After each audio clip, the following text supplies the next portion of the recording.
গায়কটা যারা আসছেন এবং সুফিবাদী সমাজের পাশাপাশি আমাদের সাথে এনে জেলা বিএনপির নেতৃবৃন্দ উপস্থিত আছেন, সবাইকে আমার পক্ষ থেকে আন্তরিক অভিনন্দন এবং সালাম জানাচ্ছি। আসসালামু আলাইকুম। আসলে সুফিবাদ এটা দীর্ঘদিন ধরে চলে আসছে। এটা ইসলামের একটা আধ্যাত্মিক এবং মরমী ধারা। আমরা বিগত দিনে যদি আমরা দেখি, এটা বাহ্যিক আচার আচরণ, ইসলামের বাহ্যিক আচার আচরণের চেয়ে আত্মিক অন্তরটা এবং আল্লাহর প্রতি প্রেম, সেটার উপর জোর বেশি দেওয়া হয়। যদিও এটা নিয়ে আমাদের বর্তমান আলেম সমাজ এবং কিছু কিছু আলেম ওলামারা এটা নিয়ে বিতর্ক করে। তবে আমরা যদি আজকে এই সুফিবাদী সমাজের অতীত যদি দেখি, এই ইসলামের বিস্তৃতি বা প্রসারের জন্য এই সুফিবাদী সমাজের ভূমিকা অন্য যে কোনো আলেম সমাজের চেয়ে অনেক বেশি। এটা কিন্তু ইতিহাস বলে।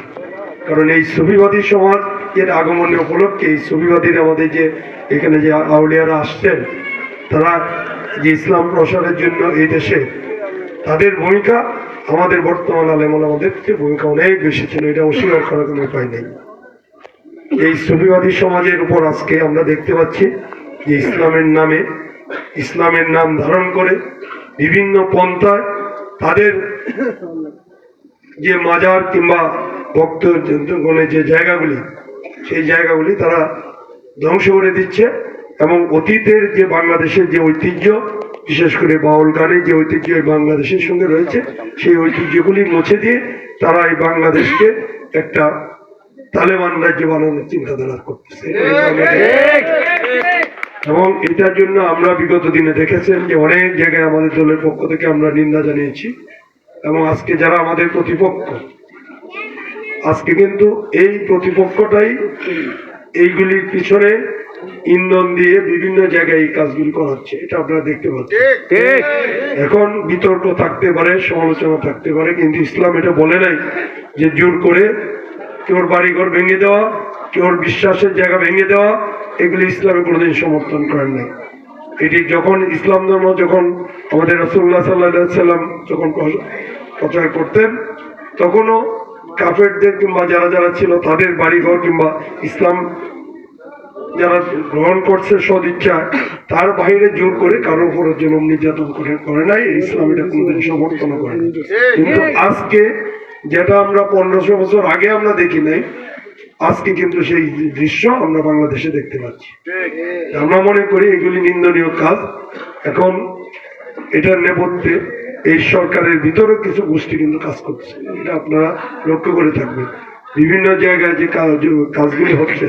এবং দুঃখের সঙ্গে দেখবেন যে বিভিন্ন জায়গায় ইসলামের নাম করে এই পুত্রটা সামনের দিকে থেকে অঘটনগুলি ঘটায় পরে দেখবেন যে যখন মামলা টামলা হয় তখন আবার তাদের নাম থাকে না।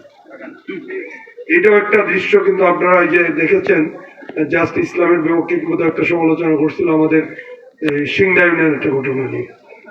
পরে কিন্তু জামাতের লোকজন, অন্যান্য মহল্লার আসামরা কিন্তু কাজগুলি করছে, তারা আন্দোলন ডাক দিয়ে তার বাড়ি ঘর ভাঙচুর করছে, লুটপাট করছে। পরে মামলার আসামি হয়েছে, এই মামলাটা এখনো চলমান আছে। এটা এতে দিয়েছিল করতে গিয়ে, পরে আবার সিআইডিতে দেওয়া হয়েছে। আসামি আমার বিএনপি নেতৃবৃন্দ। এইগুলি আমরা যারা আছি অলওয়েজ আমরা বিশ্বাস করি বাংলাদেশটা শান্তির জায়গা। এখানে বহু দিন ধরে এই সুফিবাদের প্রচলন হয়ে আসছে। এটা বাংলাদেশের ঐতিহ্যের সাথে, ইসলামের ঐতিহ্যের সাথে জড়িত।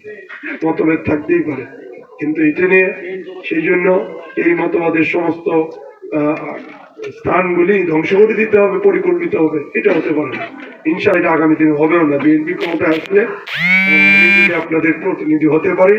নেত্রকোনাতে যা হয়েছে আর একটা বাজারের কাজ করে ইনশাআল্লাহ এটা প্রশাসনের মাধ্যমে হোক, আমাদের নেতা কর্মীদের মাধ্যমে হোক, আমরা এই ব্যবস্থাগুলি করবো। অতীতে দেখেছেন যে আমরা বিভিন্ন জায়গায় হিন্দুদের বিভিন্ন আস্থানা সহ তাদের মন্দির টন্দির আমরা 5 তারিখের পরে কিন্তু আমরা পাহারা দিচ্ছি। কিন্তু এই ঘটনাগুলি যখন ঘটছে, এগুলির মধ্যে কিছু আমাদের লোকজনকেও মিথ্যা তথ্য দিয়ে তাদেরকে উৎসাহিত করে এই কাজগুলিতে ইনভলভ করে। এইগুলি যাতে না করতে পারে আমরা ইতিমধ্যে আমাদের নেতৃবৃন্দকে, আমাদের যে স্থানীয় লোকজনকেও আমরা সতর্ক করি। ভবিষ্যতে এইগুলি বাংলাদেশে এগুলির কোনো জায়গা থাকবে না।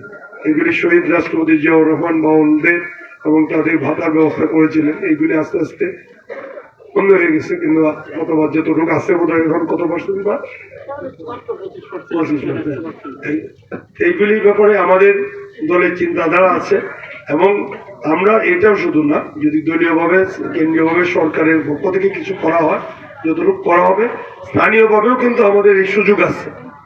আমরা আমাদের বিভিন্ন রকম ফান্ড কিংবা এইরকম যে না তা তো নাই, বাউলদের এখানে বাউলদেরকে পুনর্বাসিত করা, তাদের জীবনযাপন যাতে সুন্দর হয়, তারা যেন আগামী দিনে সুখে শান্তিতে থাকতে পারে, সেই ব্যবস্থা করার কিন্তু স্থানীয়ভাবে অনেক সুযোগ আছে।